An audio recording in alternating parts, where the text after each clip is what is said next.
Hello.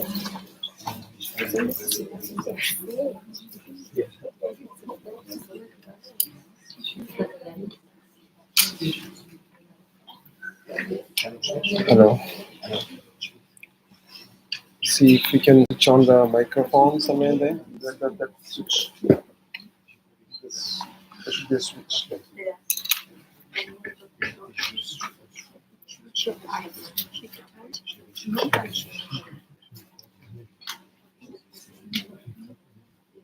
Okay.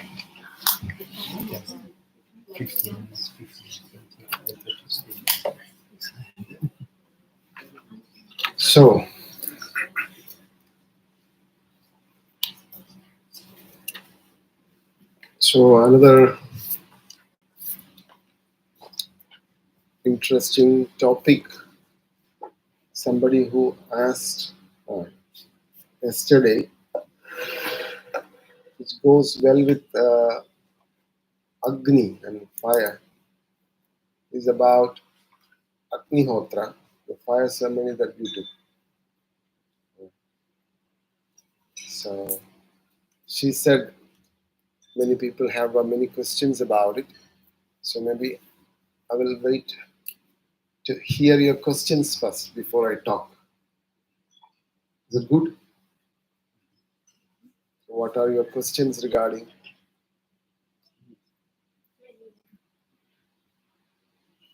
I want to know if it is a ritual that is the same everywhere in India or in Kerala or just here that you do it in that way. So, the question is if it is being done everywhere or is something which is created here, right? So, as you might know, there are now 4 Vedas. There is Rig Veda, Sama Veda, Yajur Veda, and Atharva Veda. There are 4 Vedas. And Yajur Veda is a Veda of Yajnas. Yajnas means fire ceremonies, offerings, fire rituals. So, this practice is from the Yajur Veda. And Yajur Veda is one of the Vedas, right? And usually, rituals are based on the Yajnas, and the Vedic rituals are called Yajna, which are basically fire offerings. And this is a ritual explained in the Yajur Veda. And we can also see this word Agnihothra being referred in different contexts in ancient scriptures of Ayurveda as well. Right? Kada Agnihotra Masinam. So after being done, Agnihotra, Punarvasu, the Lord Atreya, who is the master of the medical school of Ayurveda, was sitting. And then the disciples asked him this question. Like that you can see. It is being referred to, Agnihotra, even being referred in ancient scriptures of Ayurveda. That great seers or people who were called as Lord, as God himself, performing this ritual, Agnihotra. So you can track back Agnihotra to many ancient scriptures. So the answer is definitely it is not something which is created here. It is a part of the Vedic ritual. And in Kerala, especially, there were families who kept fire like this. They were called Agnihotri. The people who continuously maintain the flame for generations, for centuries, right? The fire is kept alive. So the people, even the family title will be like Agnihotris. Even the people who keep this flame are also called Agnihotris. Who keep the flame? We'll come to that. So it's a big tradition, big lineage of maintaining the flame and offering to the flame. We'll come to that. So somehow it is a very ancient form of Vedic ritual. Vedic rituals, when we trace back, even the concept of a temple is much much later, right? In the Vedic culture, you can see the Vedas are worshipping the nature. Vedas are worshipping the nature, the manifestation, and the one who manifests and the manifested, right? So the Vedas worship the sun, the moon, the wind, the directions, the stars, and the cosmic intelligence, the cosmic consciousness, the cosmic ego, right? The Prajapati, they name it. Brahma, Daksha, Prajapati, Indra, like that. The natural forces are being named and worshipped. So you can see uh, this is the nature of the Vedas. Vedas are originally the rituals of the Vedas. Rituals of the Vedas are basically worshipping the universe, right?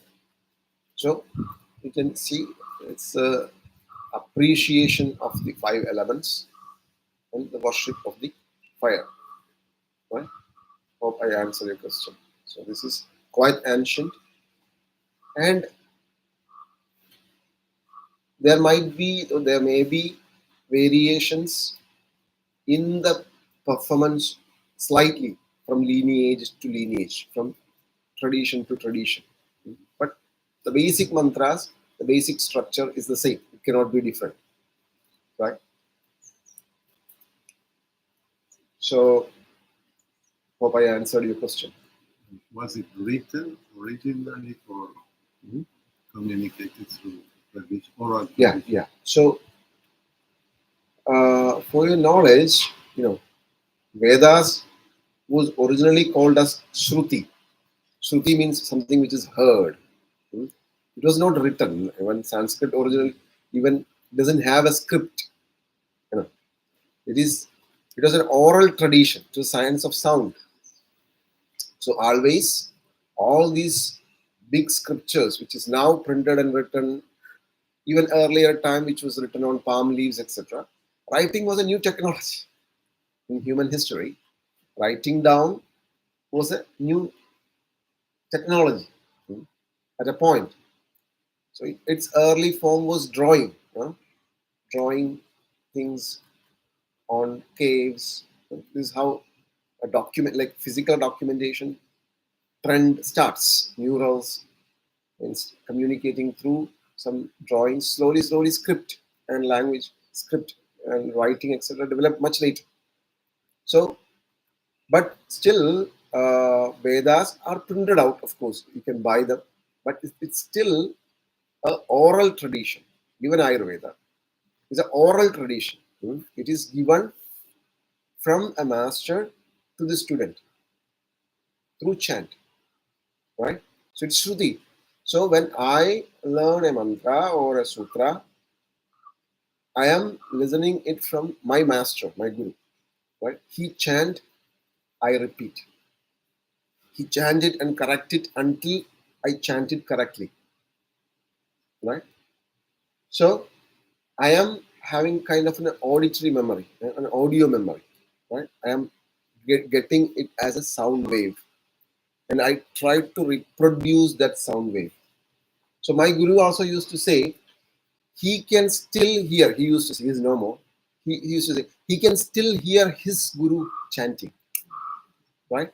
So when my guru chants, he is reproducing the sound of his guru, and when his guru was chanting, he was reproducing the sound of his guru. It goes back to millenniums. right? So we are preserving the voice, and mantras are not made, mantras are heard, right?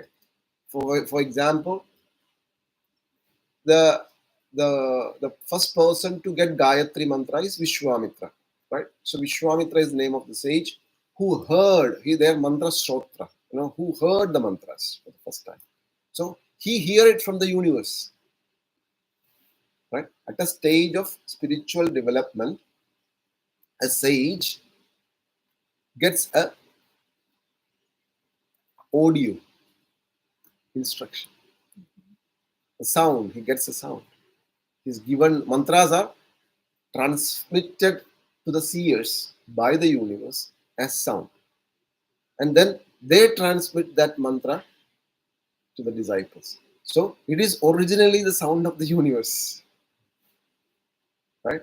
A person heard it and transmit it as sound. So this is mantra upadesha, which is called mantra upadesha, or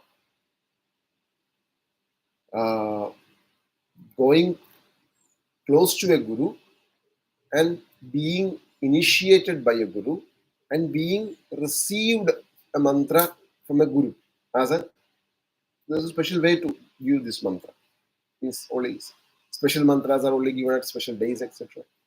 Right? After special rituals, etc. So this transmission has a lot of meaning. Yeah? Being transmitted, being given a mantra by a master is a totally different thing than you buy a book and read a mantra. Right? As I said, this is a power or an energy that was heard by a mantra srotra, the receiver of a mantra from the universe, which has been transmitted as an audio memory or an audio track vibration from a person to person. So being in that field of a master and being given a mantra and being given the technique of using the mantra, right? That is not usually written down, right? For example, Om Apo in the mantra to purify, to sprinkle water, right? So only mantra is given. It is through the lineage that what to do. Okay, you take this vessel and take from this hand water into your this hand, hold, look, and chant, and then this is not written down anywhere, right? It is only transmitted from a master to a student. Right? This is a lineage. So there are unwritten things. Of course, it was not written, but the mantras, how to practice a mantra, what to do with the mantra, what physical movements has to, what to meditate with, what to focus on, etc., is transmitted only from a master to a disciple, a student. Right? That's a part of this transmission process. Right? That is a difference. Hope you understand what I'm telling. Right? So, what was originally your question? Whether how to do it was written down. No, how to do this was not written down. So there were some commentaries for Vedas, for the most of the mantras. There were some commentaries which might speak about what substances has to be used, what practices. There can be some intellectual discussions about it, but still it doesn't completely tell how to do it because that is part of transmission. This is kept for the master.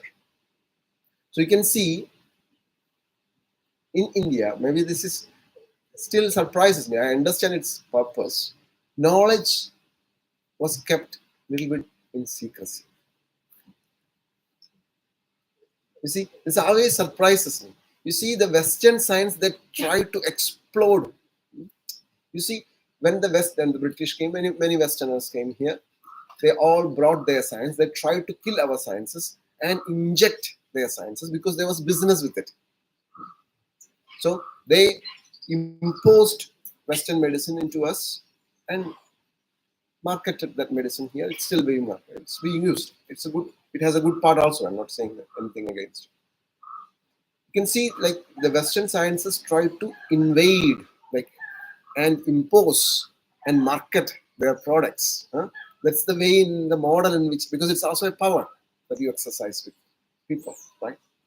Whereas, in contrast to this tendency, in India, I think in most of the Asian countries, Eastern countries, knowledge was kept in secrecy. This always surprises me. This is just contrary, right? It was not easily given at all. And in one of the Ayurvedic texts, there's a beautiful sutra about it. Why it is so. There's an explanation why it is so.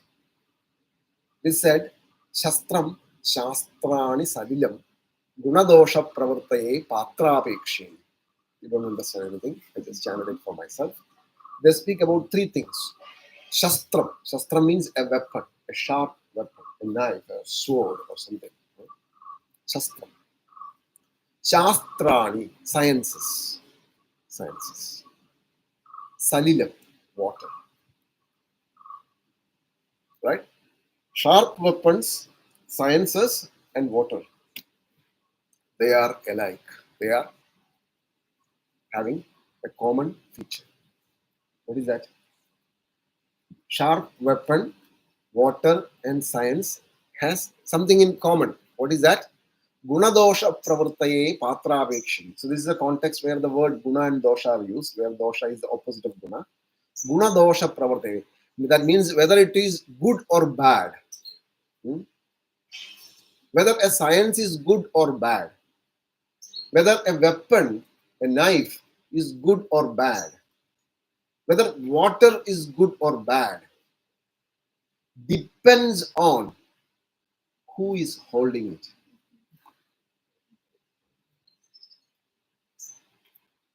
Patrapekshin. The reservoir, the receiver, who holds. You give a knife to a surgeon, he will save many lives with it. Right? A surgeon used a knife to save many lives. The same knife, if you give to a criminal, he will damage or kill many lives, destroy lives. So now a question, whether knife is good or bad. It's very difficult, right? This is actually not only with these three things, with everything it is like that. You ask whether rice is good or bad. Can be good, can be bad. For whom? Right? How much? Well, no. When? With what? Right? All these things will make it whether it is good or bad. So, but in this specific context, it's a very powerful. See, this is the same with water also. You know that a learned criminal can kill a person with 1 cup of water. Right? A learned criminal can kill somebody just with 1 cup of water. I'm not going to tell you how to do that. But if it is with a kind person, giving water can be life saving in any context of dehydration. When your body is dehydrated, because life is very dependent on water, right? So the same cup of water can be life saving when it's given to a right person, but if it is given to a wrong person, it can be destructive. The same is the effect of sciences as well. You see, with the same principle of a nuclear reactor, human has made nuclear bomb. Right? Same action, the same phenomena. How you create energy from atoms through a nuclear reaction, the same principle is applied in creating nuclear bombs. Right? So whether atomic fission, whether it is good or bad, who is doing it will determine it, right? So sciences are dangerous. Huh? So in transmission, there's so much of care. Who is being given with the science. Right? We can see another very interesting contrast between Western sciences to Eastern science is that Eastern sciences, at least Indian sciences, are a person-oriented science. It's subjective, highly subjective. Ayurveda, it's a physician. There's so much of freedom given to the physician. According to who is the physician, it has a totally different expression. When I use Ayurveda, it will have a totally different appearance and ambience than somebody else is, because it's highly subjective. It's it's person centric. You know, the science is poured into you, and it takes a shape. Prajnam, into your prajna. So in this context, it says Shastram Shastrani Sallam Gunadosha Pravartaye Patravekshini Ata Prajnam Bahusrutyena Brahmayed. It is said. So it is said, in that context, it said, see, what is being given to you as a science is a little bit dangerous, can be dangerous. So you keep expanding your prajna, your perception. So if your worldview, your approach, you Bahusrutyena. How? With learning different sciences. You learn many sciences. See? They were not afraid that if you learn many sciences, something will happen to this science. So it asks you, you have a bigger worldview, a life view, a broad perspective by learning multiple sciences, so that this science has a better expression in you. Whereas Western sciences are system oriented. A science creates a system, and it doesn't matter X or Y is there. That is running like a machine. Now, probably even machines will do it, probably better soon, right? So this is a big difference as well. So here, even a practitioner is evolving through practice. It's not only the patient; it is also the practitioner who is evolving spiritually, or through his practice. So this is why sciences were kept a little bit in secrecy. In secrecy means with care. It is said, Shanmasan Ushitaha. So a master observes a student, receives a student, and observes for 6 months before starting the real teaching. He might think the teaching might have started, but originally nothing has started. Something is asked, and the student is just being observed for 6 months to see if this is a good vessel to do the transmission. So, and it was a big responsibility. Receiving a student was also seen as a big responsibility. So my guru used to say, like there was in ancient times, there were 2 questions asked to you as a professional. What is the script? Who is the master? Right? With that, everybody will judge you. What is the scripture? Like you say you are an Ayurveda physician, then they ask you, what script have you learned? So I say Ashtanga Hridayam, I have learned. The next question is, who is your master? When I say Brahma Shri Vallo Shankara Namburi, then they know who I am. This is how the world identified, because this is a lineage. Then they world know, okay, what is this lineage? What is the weightage of this lineage? What this lineage has done? So you're a disciple of that lineage means, okay, they know what you are going to do with it. What is being rolled out through this lineage, they know, right? So this is an Indian way of transmission, Indian way of transmitting knowledge, and of course, in that you can see there's something called Tantra Yuktis. Even they have made sure, even if somebody read the whole text, you will not understand anything. They have made it very sure. You will feel like you understand, but you will not understand. We can see, like now in modern times, many rationalists and scientists now criticize sciences like Ayurveda. And when you read when you listen to those videos, etc., you see what they are criticizing is literally true because they have not really understood what is being explained in that context. That's a way of writing or way of creating sutras. Only so a script becomes alive only when a master teaches it. Otherwise, it's a dead body.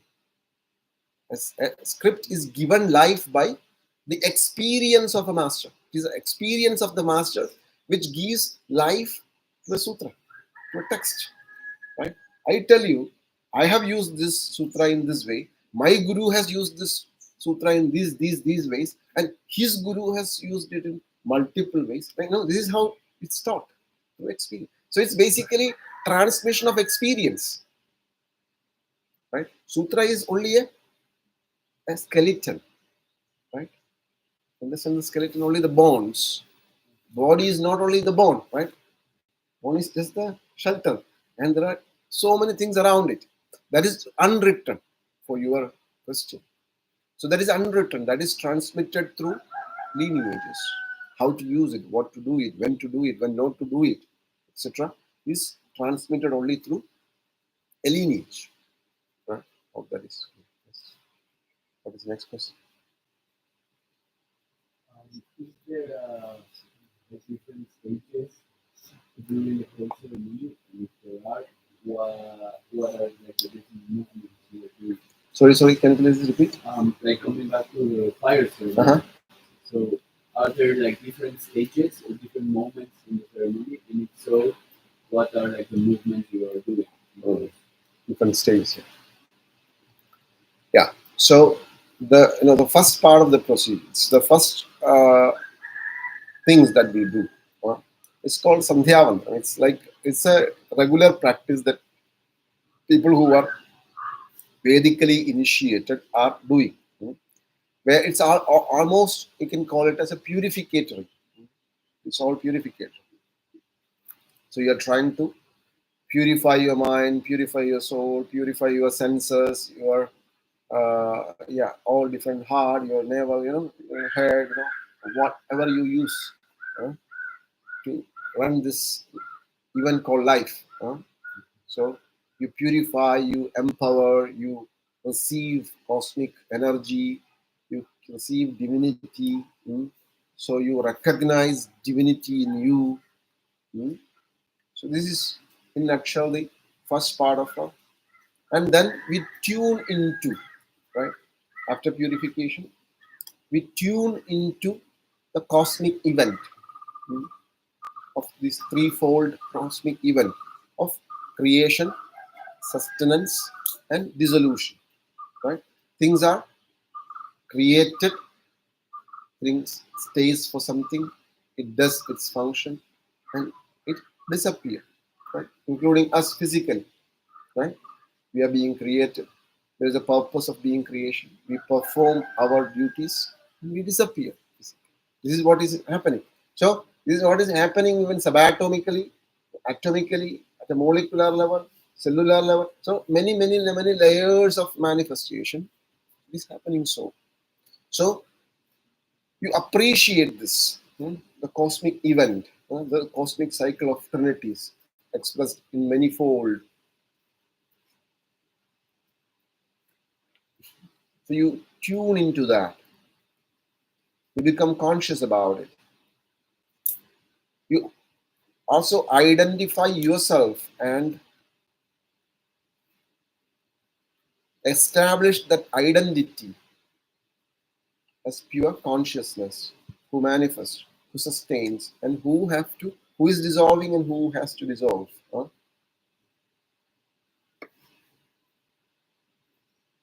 So this is the next process.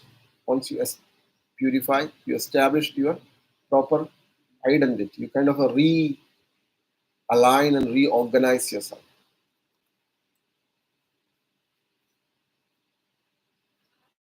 And then you appreciate all these events happening around you.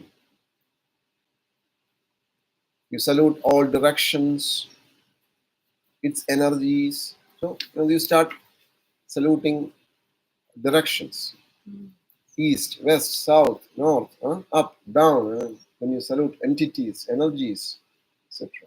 You start saluting the sun, the wind, the moon, right? So it's basically appreciating and saluting and kind of establish this interconnectedness, how you are one with all these things, how you are one with it, how you are dependent on it. So you kind of establish that consciousness.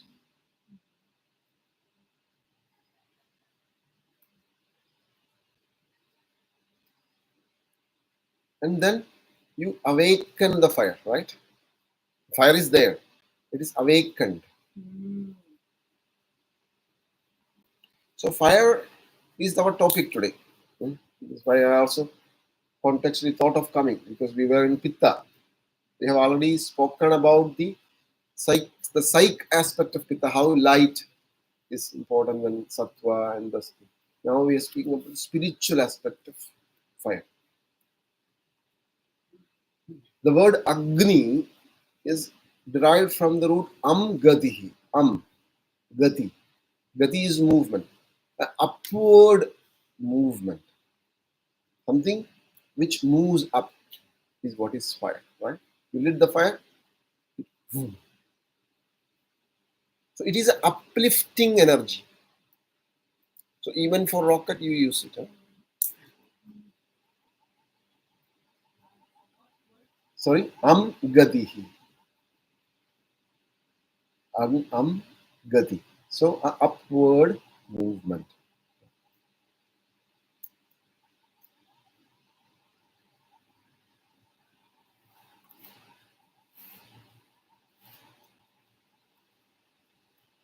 So spiritually, there are many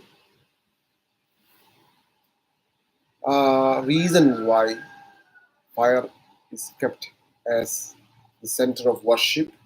The basic theme is this uplifting, upward movement energy of the fire that push your consciousness to a higher state of consciousness. It unites you with the cosmic consciousness, awakens you and uplifts you.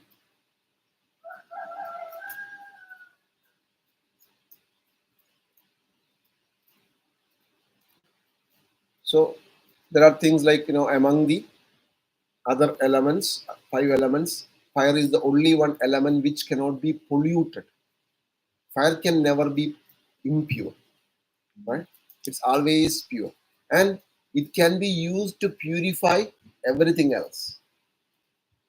You can use fire to purify everything else. Even to purify gold, you use it, right?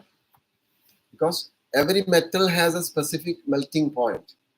So when you heat gold at that specific melting point, only gold melt. Then you can separate it from all other impurities, right? So even heating, like when water is impure, let it be bacteria or viruses or whatever. So the basic way of purifying water is boiling. Right? So heating, exposing to fire is a natural way of purification of any element. We also had a method of burning the land to purify the land. Right? We will maybe cover the land with a lot of dry leaves or dry grass, etc., and then with the fire on top of it. So it gets purified. I mean, anything on top of it gets purified. So fire as an element purify all other elements. Even fumigation, which we are doing indirectly, is also a method of, if you use the right ingredients, you can also purify air with fumigation. Fumigation, the fumes are made from the fire, the smoke. So now even you have chemicals, smoke, which purifies air, but in ancient times, we used fire, physical fire. Right? Now, in most of these ingredients that we use, even for Agnihotra, it also has these effects. It purifies even the air. Even it increases fertility of many plants. It is pesticidal. It destroys pest. It also, these smokes makes many plants more fertile. So it purifies. The fire is purifying. It's transforming. It is a seed, it's a pure seed. So anything pure is where you will invite the gods, the divine energy into. And we have already spoken about the light aspect of the fire, right? How it can destroy the darkness, right? The confusion, the fear, ignorance, right? How it throws light into the unknown, how it destroys even the deepest mysteries of life and let you awaken and know further and further. Right? So this is why fire is worshipped. There can be again a number of reasons why fire is worshipped. So awakening the fire. So that itself is an experience. Right?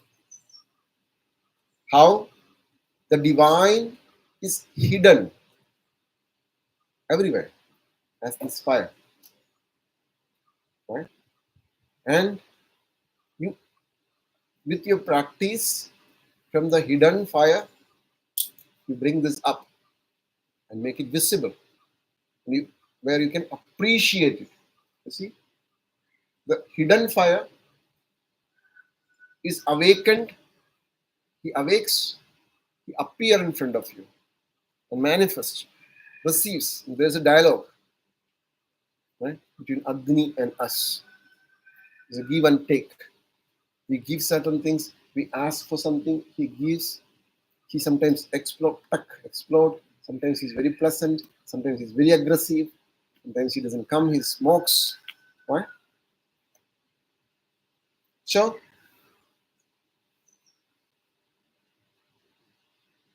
this is basically an appreciation of the divine, which is hidden in everything, in this whole manifestation, right? which is revealing.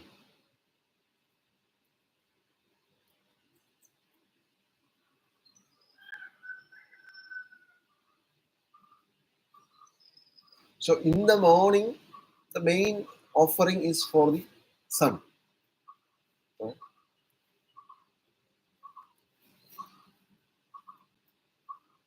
And in the evening, the main offering is for the fire itself. In the sunsets, both are the fire, right? This is also fire, that is also fire, this is also fire. Right? It's all fire. It's fire is the center, right? Sun is also fire, right? What we worship is also fire. What keeps you alive is also fire.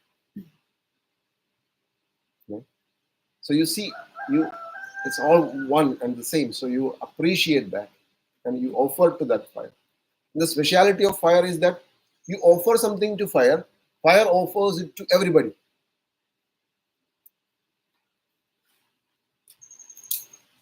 Right? So we offer food to the fire, and fire digests it and offers to all other part of us.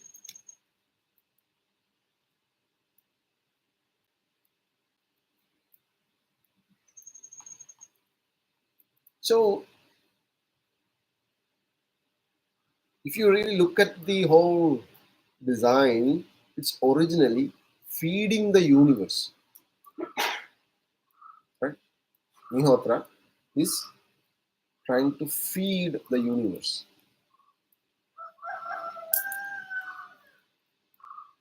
The cosmic consciousness, the cosmic intelligence, the cosmic ego, the cosmic senses. We call them Brahma, Daksha, Prajapati, Indra, Varuna, etc. And we offer them. Idam Prajapataye, idam nama, idam Indraya, idam nama. This is for Indra, not for me. This is for Prajapati, not for me. So these are all names given to cosmic entities. So it is said, whatever you have, all those things also universe have. This is a statement from the Vedas. Whatever you have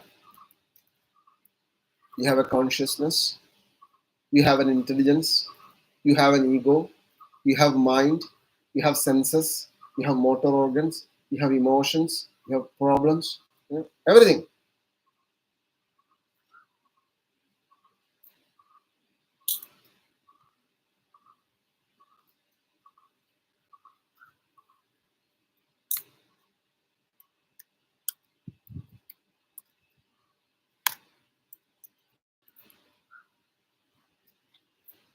So whatever we have, the universe also have. And there is nothing in this universe which is not there in you. That means this is a complete entity. Universe doesn't have anything that you don't have. Whatever you have, universe have. So it's a extreme reciprocal,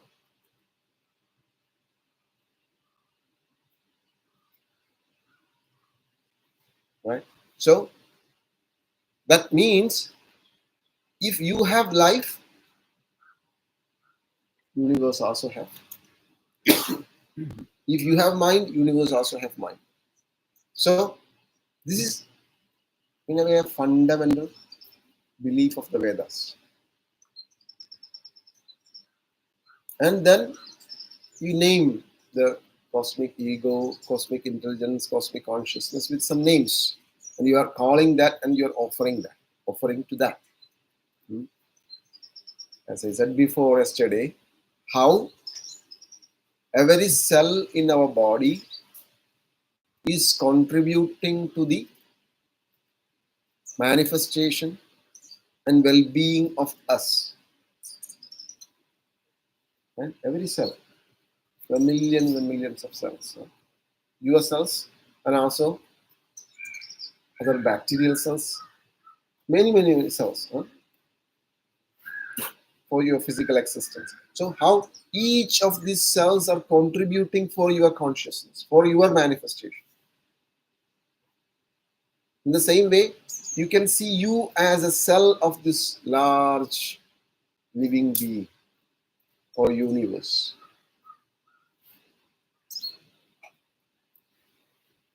So how a small cell, its fate is influenced by our consciousness, right? So if we eat something bad, our poor cells have to suffer, right? So in the same way, the universe, its actions, its emotions, its behavior, etc., is our fate. So it goes through different stages. It had a childhood, and it grows. It also have adulthood, youth, etc.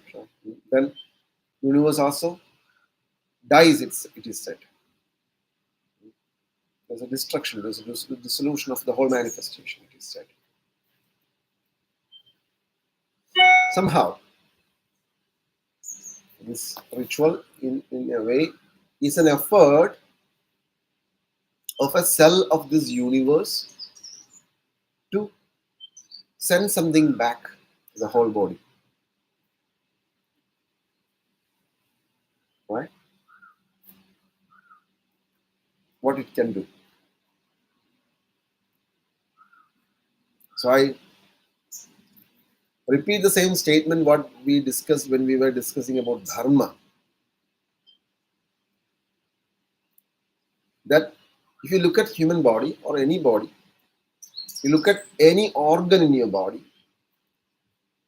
none of your organs are functioning for itself. None of your organ are doing its function for itself, right? Kidneys are filtering, the toxins out and kind of keeping the water or the liquid phase in your body pure, not for itself, right? Heart is pumping oxygenated blood 24 hours, 365 days, not for itself, right? Your stomach is secreting so much of acid, creating H plus and Cl minus, and produce so much of hydrochloric acid, and so it goes to such a elevated pH. It's become so acidic. It's not taking that risk for itself, right? Your liver, the moment you have any toxins, it suddenly pull that into itself and try to attack and neutralize or detoxify this. It's not for itself, right? So you look at any organ, the lungs, it's exposed to such a vulnerable atmospheric air, and you try to take this air and give you oxygen, and in this process, all the toxins or smoke or whatever, right, might even hurt it. So none of your organs are functioning for itself, but that's the only thing that it does, right? Because it has such a conviction that I am everything.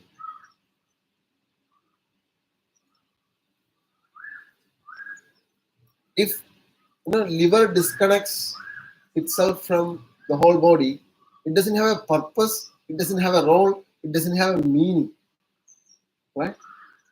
If you disconnect heart from the whole body, does it have any it doesn't, you cannot call it heart anymore, right? It's just a piece of muscle which does this. But when it is given this connection to the whole body, when only it is allowed to pump the oxygenated blood throughout the whole body, then only you can call it as heart. Right? It doesn't have a role. This is how we are originally. And that is what is dharma. This dharana, right? Unifying, holding, supporting. So that feeling that I am one with everything. My role is to support everything in the way that I am made for, right? So I might try to support the world by speaking like this or giving some herbs to you and whatever I do. Singing, okay. So each of us, if I am completely disconnected, then I also don't have a purpose and role. So this, you get a role, you get a purpose only when you're connected like this with everything. So it is, Agnihothra is also an effort to connect to everything and manifest your purpose. Right? Have this flame and being able to contribute to the whole sustenance and whole manifestation is the purpose of Agnihotra.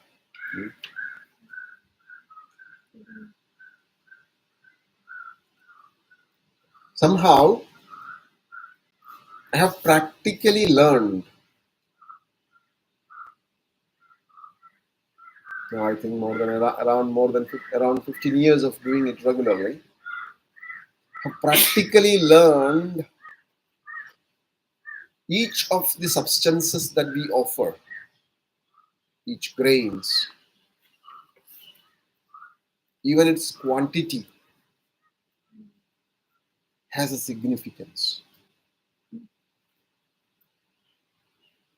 Physically, spiritually, definitely, but even physically, in in bringing in a harmony in the atmosphere,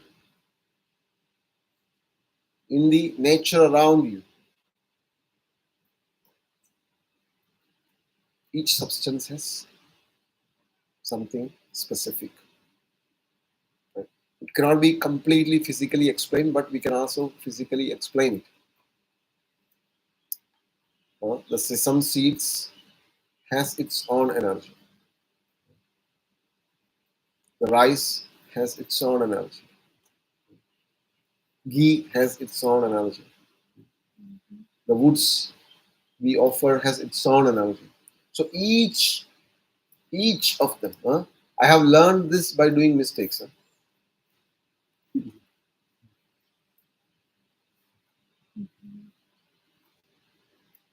Then only you see this is how it is. When everything is going right, you don't understand what is the value of what you have. When something goes wrong, then only you understand. Oh, it's not so funny. It's not that you can do something with it, right? So with Agnihothra, at early years, I thought, okay, somehow I am burning so much of thing. I can also burn this also, which I had to burn something for the pharmacy. I thought, okay, I can also burn it here. So somehow fire is here, right? And that can have a very strong consequences. I learned it later. You cannot just burn something in that fire. So it's not once or twice. So I learned it practically by repeating certain things wrongly and then having its same consequences.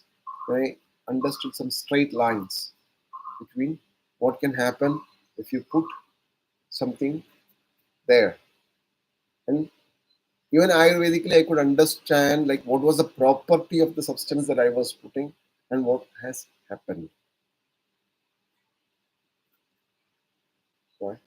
So it is very clear to me. I don't. If you ask me to prove it for the whole world, I cannot do it because it's experience. It's not an experiment. Maybe probably an experiment model can also be set. There's nothing wrong in that,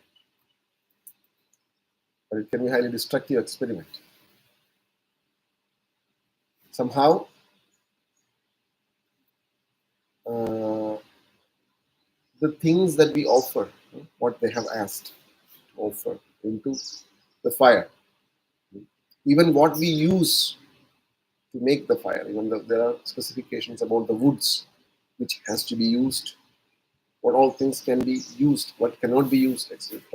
The clear instructions about. So it definitely have a influence on.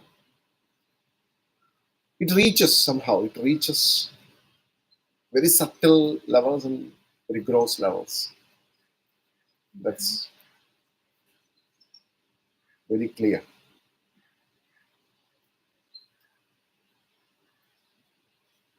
Any other questions?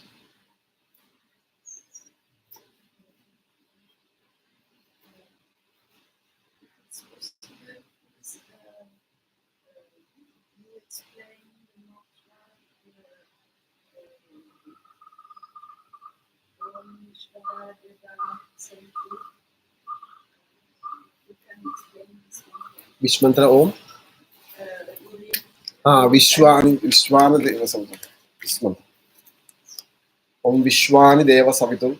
Duritani Paraswa Yad Bhadram Tanna Aswa. Right? Yeah. Om, yeah, as you know, Aum is A-O-M, which stands for creation, sustenance, and dissolution. Right? So Aum is called as the Brahmakshara or Pranava, which is the cosmic vibration of the, which is the whole manifestation is the first sound which manifests as whatever is manifested. Aum, A, U.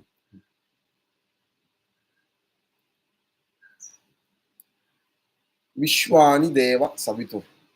Vishwani is of this universe. Vishwa is the universe, Vishwani, of this universe. Deva means God.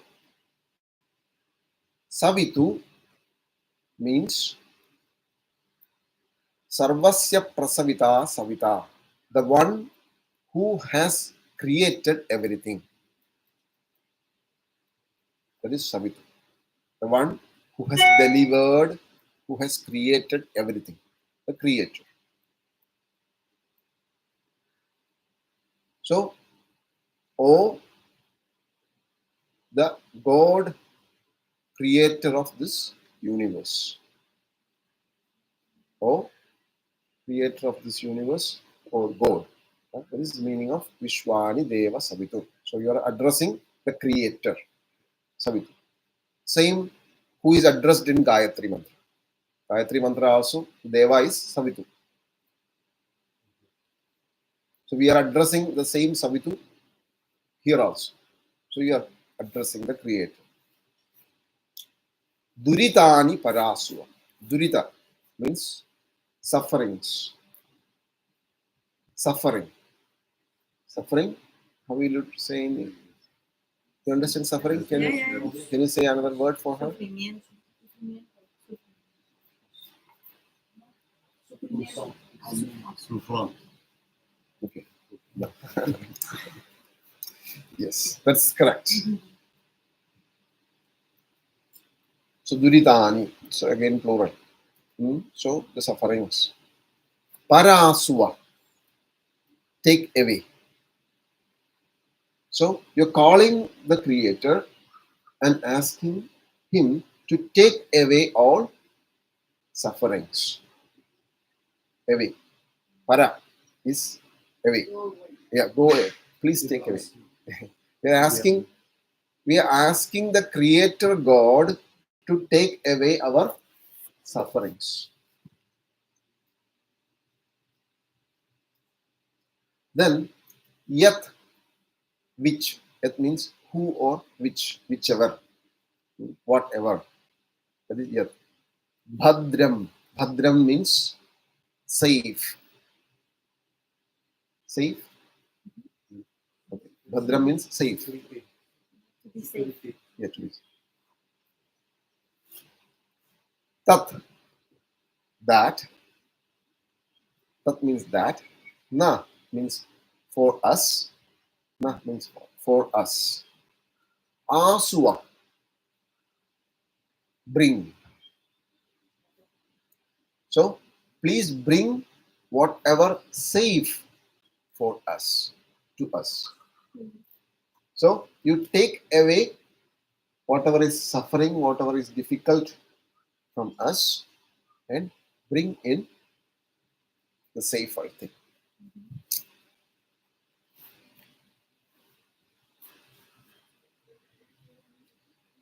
This is a basic meaning, right? Oh, Creator Lord or God of Creator, please take away suffering from us and bring whatever is safer to us, close to us. Right? So it's a very interesting mantra because if you really look at the nature of the mantra, we would think actually we could have prayed to Shiva because it's asking about this, in a way, destruction. What it could have been placed like, please destroy all sufferings and establish good. This is Shankara, this is Shiva. No, it could have been really addressed to Shiva. But here it is not addressing Shiva. It is addressing the Creator. That's a very interesting approach. It is very human to have the other approach. You see? You know, what is our nature? I will tell you. Our nature is we create problem first. Because we have doshas. That's our very nature. It's very human. The first we create problems, then we solve it. Our whole life,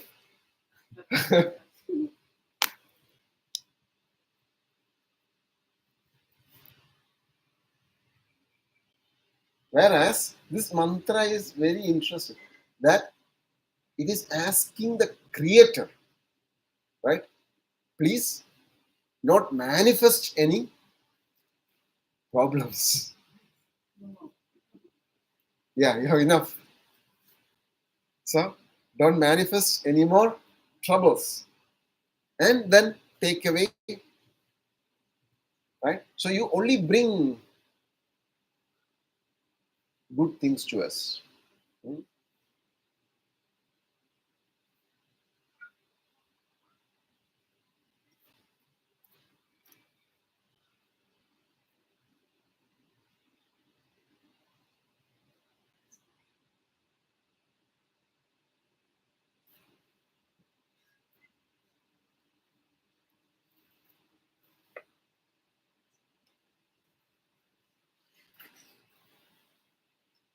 So it in a way tells you to look at the cause, right? To look at the cause, not at the effects.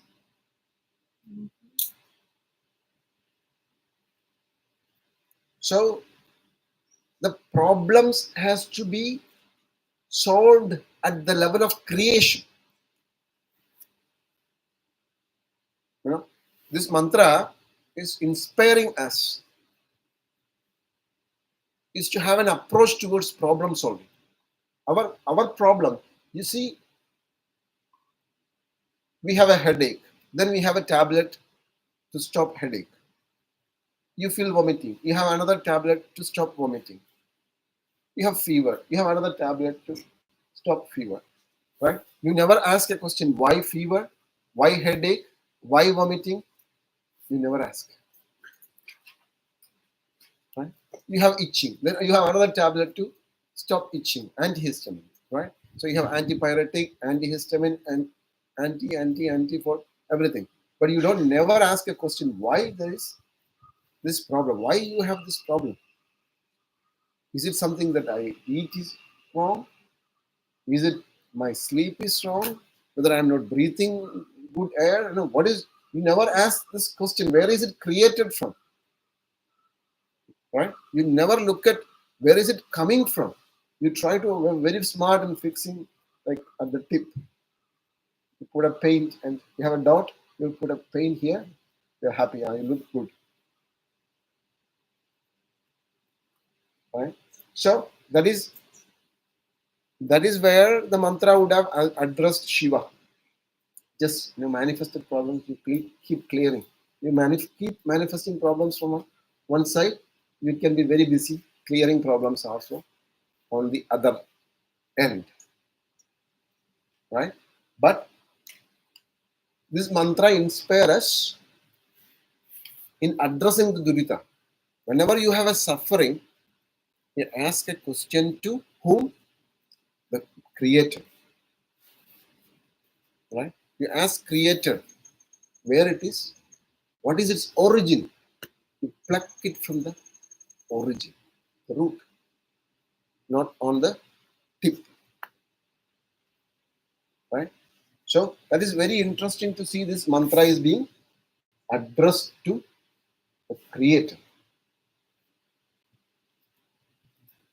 So this is again a big advice, not only for diseases, but also whenever we have suffering, you have to ask yourself, where is it coming from?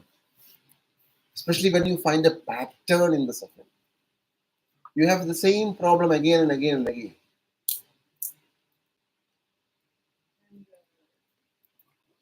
I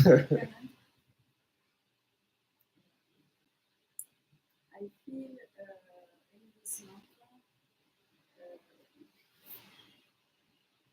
very spiritual emotion for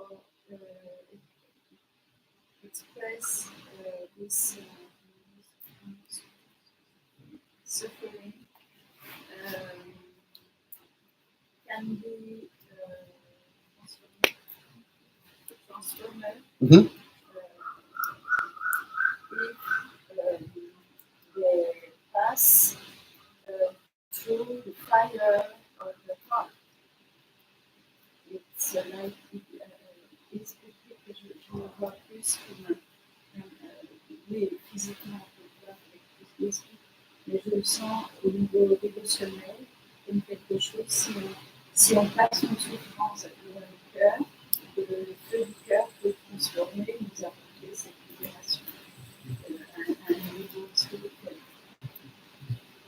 So she says this mantra, what she feels is, of course, the physical side of it with the fire, other things, right? But she also says that through this mantra she could pass this suffering through the fire of her own heart, and this fire will liberate her from this suffering. Mhm. On dit quelque part que le cœur est l'alchimie, c'est la transformation du corps en or. Et si je reçois une énergie négative dans le cœur, si je la laisse à un moment donné, je peux la renvoyer sous forme inverse, c'est-à-dire sous forme d'amour, et non pas quelque chose qui me blesse. So it says in the heart resides like the alchemy of the being, so it can transform whichever energy we receive. So if we receive something bad, like suffering, we create the suffering, and we just let it stay in our heart, the heart naturally will transform into blind path into love.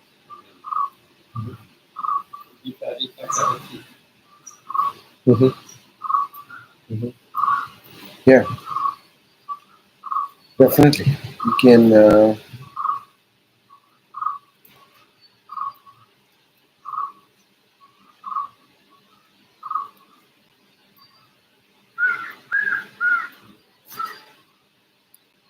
see that you first internalize the divine into your heart.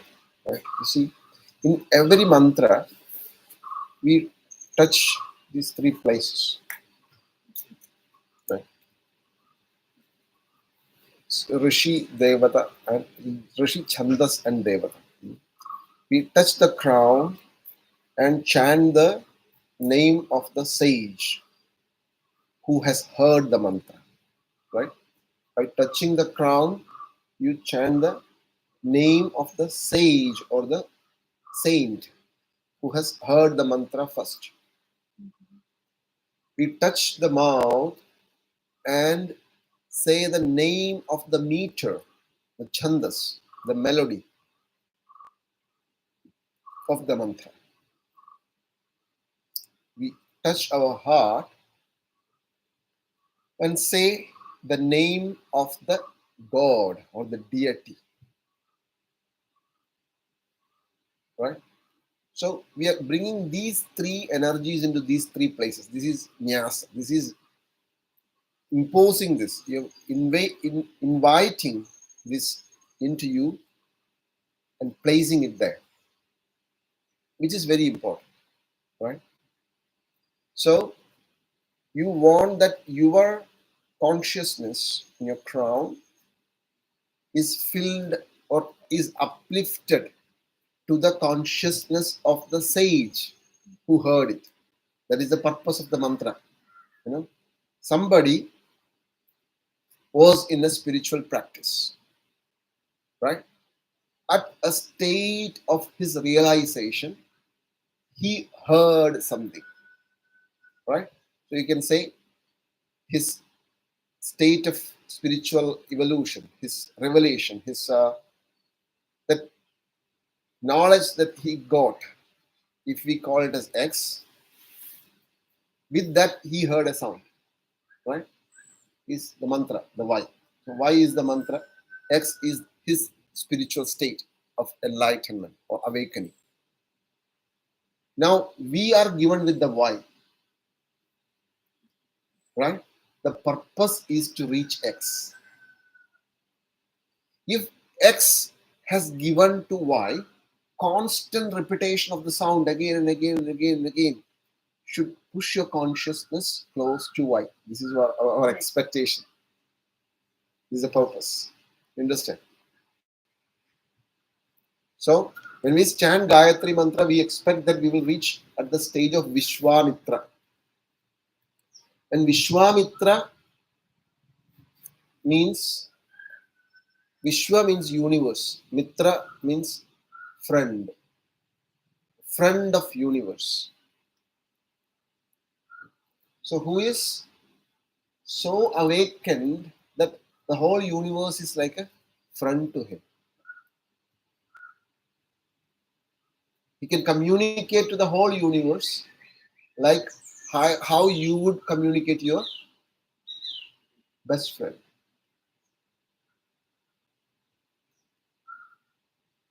Right? So they will sit in the morning together and will have a cup of coffee. Then the universe say, no, coffee is not good for you. Then you change it to herbal tea, things like this. So this is the purpose of bringing the energy of the sage to your crown. And then you keep the meter into your mouth, because a meter also has an energy. Each meter has, this melody has an energy. If you just, even like yesterday, la la la la, that also creates an energy, right? Even you just say ah ah ah ah, also la la la la, or e e e e, also in that melody it creates a energy. So that melody has an energy. So you bring that energy of the melody to your mouth. Then you bring the deity, the God, the Devata into your heart. And this creator, you invade him into your heart. So you see the deity in your heart. So in the place where your consciousness is manifested, you bring the consciousness of the deity into your heart, the God into your heart. Right? And you manifest as that when you worship. Right? So as you were saying, in a way, it is important that you should internalize the deity. Huh? It's not so good to bring all the suffering to your heart. First, you bring the deity to your heart, and then you bring suffering to the deity. But because you may not be able to hold all the sufferings of the world, right? So you can place. This is part of all practices. Huh? There is a part of dhyana. Every mantra has a mantra dhyana where you internalize the deity inside. You visualize. You create the deity in your heart, right? And then it is offered you into the deity. So of course it's given to your heart, but into the deity who dwells, who creates in your heart, and then the deity transforms it.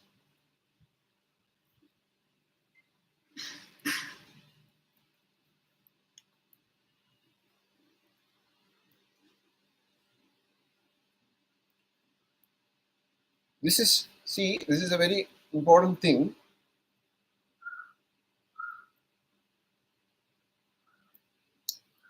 Also in your consciousness, I think for every physician or every person, even leaders or anybody who is solving problems of others,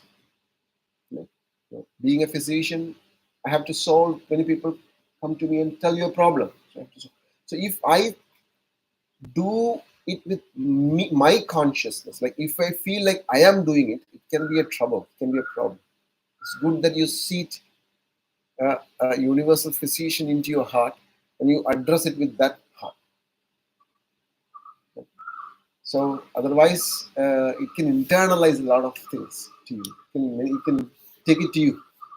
Maybe at a point you are not having enough spiritual power to transform all these things, process all these things.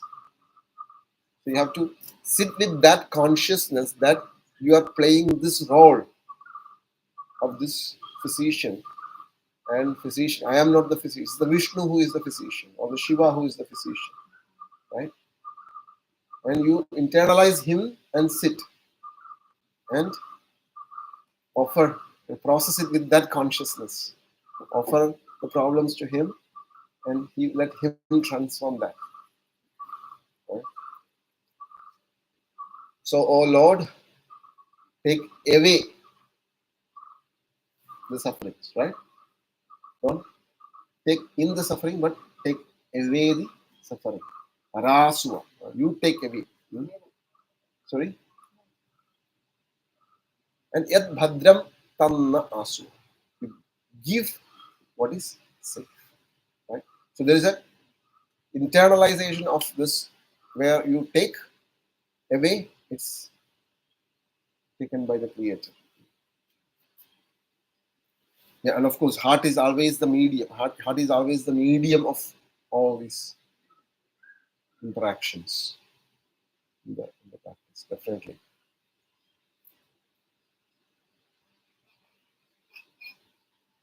So I think, is there any serious doubts? Which has to be addressed now itself. Very easy, very easy. Okay, so that's good. Yes? It's not a doubt, but I'm like really surprised of how similar this is to our Native American ritual. Like there are many elements that are like really similar.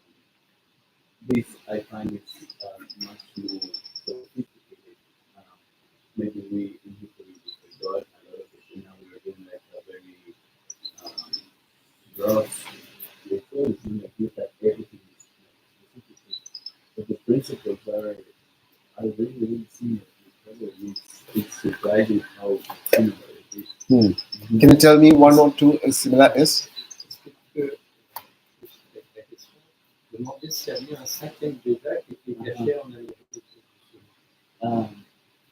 So, James and Valerie, they told us that their guru told them that there is this saying that this rule is about a fifth Veda that was like a secret and that centuries, like hundreds of thousands of years ago, it was hidden in South America, in the jungle, and that information in that book is origin to our shamanism.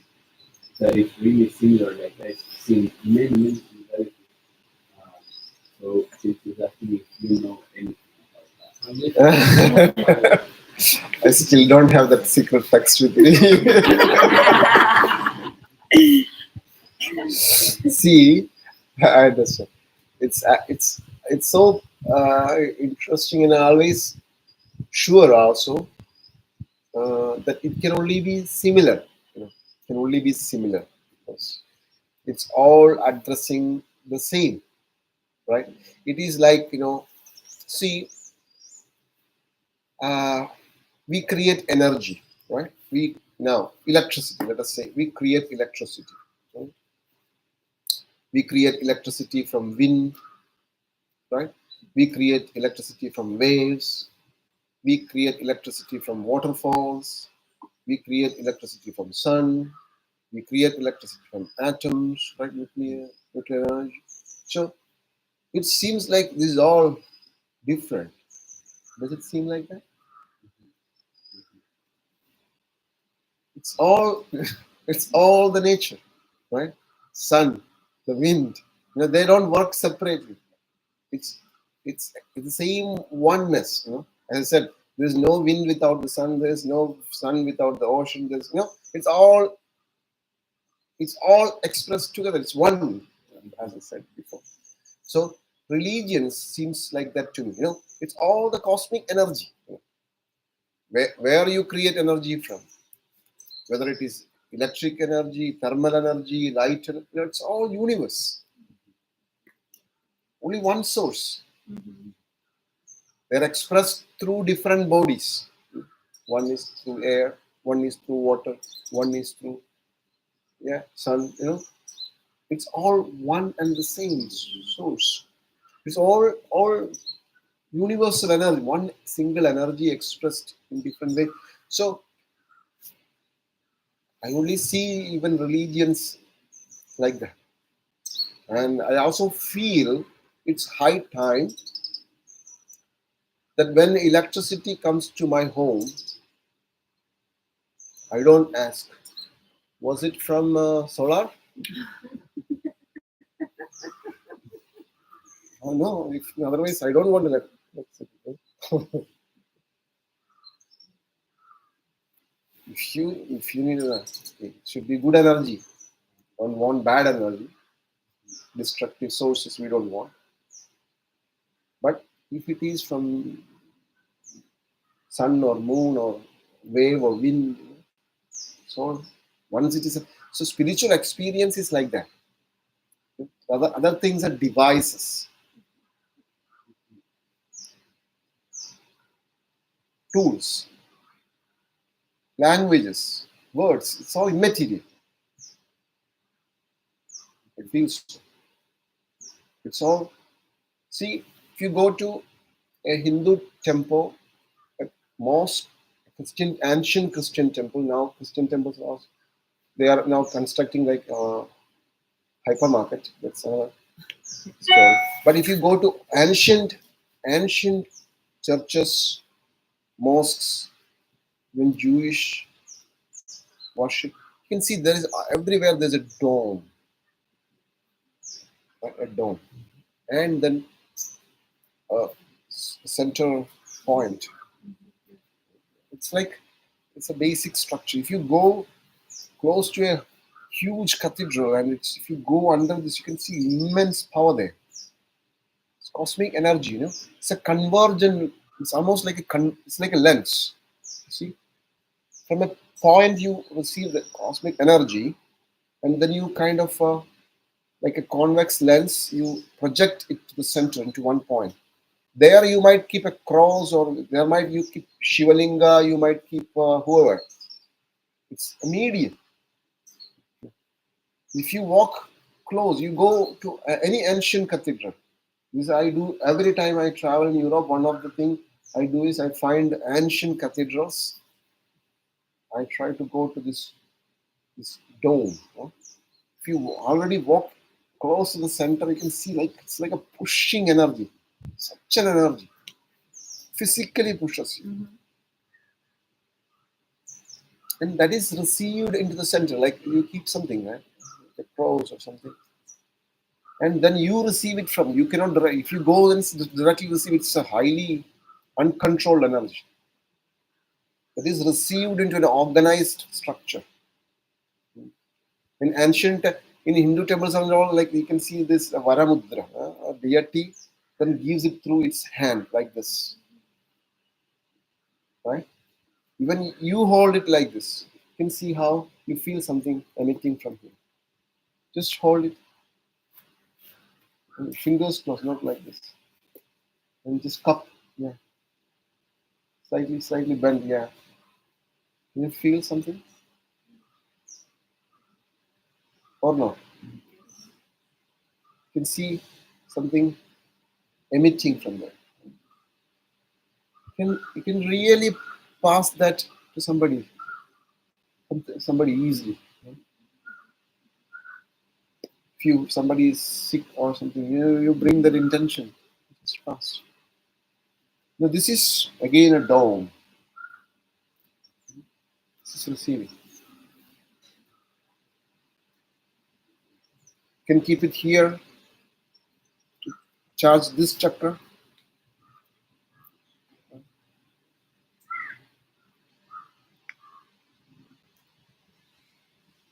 You can bring it to this chakra. You can bring it to any chakra. You can charge. So this energy is being given to this deity. In front, you go and receive to wherever you want. Right? If you are a person who walk with Lord with your head, you naturally will do this without your knowledge. If you are somebody who is really working with your heart, you will, without your knowledge, it's all animal instincts. You will see here. You will hold like this, like this. So it's basically a tool to receive this cosmic energy into your energy body. This is it in simple words, right? Everything else is immaterial. If you have, your body has to be healthy, you have to have food, right? You take it from outside. There's no other way. You cannot eat like this. You eat your own meat is not so healthy. For your mind also, you receive that from from the nature, right? Your mind.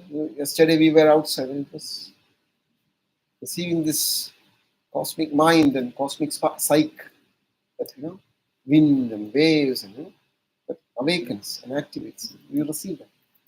Being in a closed room, being in an open space and connecting and mentally. And your spiritually also, with your consciousness also needs this food, this connection that we have. And when you evolve, when you have more and more needs, you need energy. I should also tell you, like I also know people who really seriously heal and help people, even social workers. Social work. If they don't have enough tools to receive energy, they will have a lot of trouble. You should have enough tools to receive. Because a social worker, I know people, like from the morning they start calling, somebody is dead, somebody is sick, somebody they should be run there, they go to hospital, they go to police station, they go to there, here, they're busy, they're giving constantly. They should have some tool to receive. Otherwise they will get sick. Right? So when you are involved in giving, seriously, if you are just doing it for business, it's okay. But if you're seriously, intentionally, open-heartedly giving and really involving, that's the word. If you're involving in others' life and establishing that, it can be also business. If you involve with your heart, you need receiving energy. And these are all tools just for that. You can negate this is all foolish, but it is our experience. It's why I only increase. This is only increase. Actually, it doesn't decrease because as my practice grows, if I reach out more people, without this I cannot do what I'm doing. There's no other. If I am spending around 3 hours, more than 3 hours every day for these things, yeah, it's only because it's so much essential. Otherwise, I'm not simply wasting my time. I'm very clear about it. If I, still, this is what you see. But again, I have some other things that I do alone. Right? So I clearly at least spend around 4 hours for all these things. Without which I cannot really keep doing what I'm doing. It's very clear to me. You can call it as a blind belief or a foolishness or whatever it is. But it is truth for me.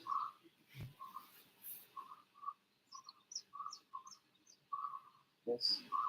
No, it just came to my mind something that one teacher told me once, and it was like this thing, like we are like these mountains, and this energy of the creator is always like raining on top of us, but we're normally close to it. Like it's all the time raining, and we have to be open to it.